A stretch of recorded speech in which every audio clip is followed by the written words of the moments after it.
Howski, and welcome to AP Economics at Naperville Central. This will include both AP Microeconomics and AP Macroeconomics. AP Micro is taught in the fall semester, while AP Macro is typically taught in the spring semester. There are no prerequisites for either AP Micro or AP Macro, but it is strongly encouraged that students taking AP Micro have taken AP Macro first.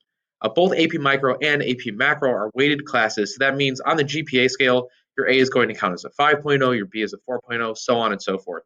Students can earn college credit for both AP Micro and AP Macro if they take both of the exams and get a high enough score. Most universities will accept a 4 or a 5 for college credit, and that will typically average out to at least 3 hours of college credit for your introductory microeconomics and introductory macroeconomics, which is pretty universal across the board. So in AP Micro, we try to answer a series of questions. We talk about thinking like an economist. We talk about doing sort of analysis on the margin, trying to figure out the way that the world works through a very specific lens.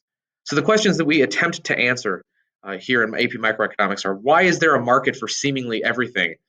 From posters to billboards to Taco Bell, right? There is a market for absolutely everything. Why do these all exist?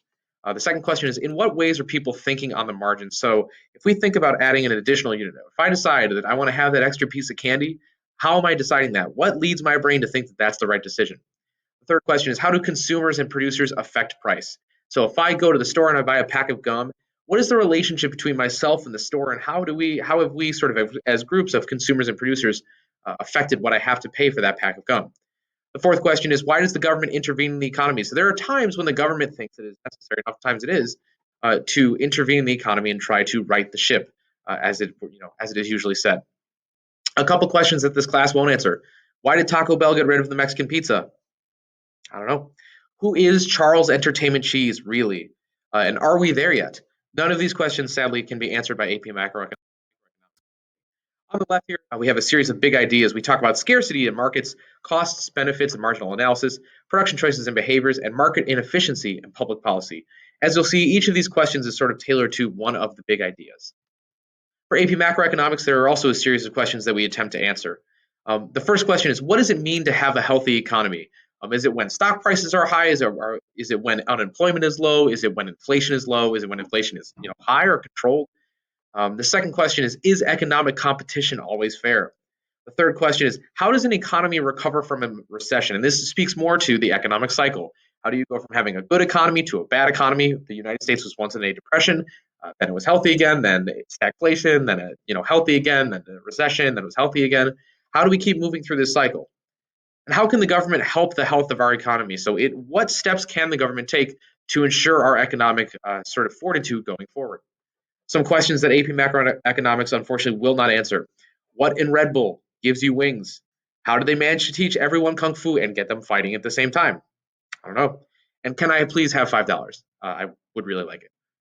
In terms of the big ideas of AP Microeconomics, we're looking at economic measurements, markets. So these are both things that you'll cover in AP Micro a little bit, but AP Micro at Macro, in spite of the overlap, is its own unique course. Macroeconomic models, so looking at the health of an economy by measuring price indices and inflation, measures like that. And then finally, macroeconomic policies. What can the government do in our country to sort of help our economy operate more efficiently? Finally, we talk about thinking like an economist. AP Microeconomics and AP Macroeconomics will prepare you to think like an economist. But what does this mean for us? The first question, or the sort of first idea here, is thinking on the margin. Again, if I want to have that extra Reese's cup, what is telling my brain that this is the right thing to do? What is the internal calculus going on that leads me to that decision? Planning before acting. So this is, trying to make a prognosis of what you need to do in the future, whether or not this is the government looking at our own economy or us as consumers deciding whether or not we need to go to the store and buy, the extra piece of candy or whatever. Understanding change. So over time, relationships between people change. The relationship between you and your friends and your family change. The relationship between supply and demand and consumers and producers is constantly changing. How do we as consumers adapt to change? How do businesses adapt to change? And how does the government adapt to change? And finally, determining cause and effect. In economics, oftentimes, it is very much a situation of the chicken and the egg. And our job in thinking like an economist is to figure out, is the chicken or the egg the cause or the effect? And oftentimes, it's a hard riddle to solve. But hopefully, by taking both of these classes, we will not only equip you with necessary life skills to be successful moving forward, but hopefully also give you a little bit extra college credit.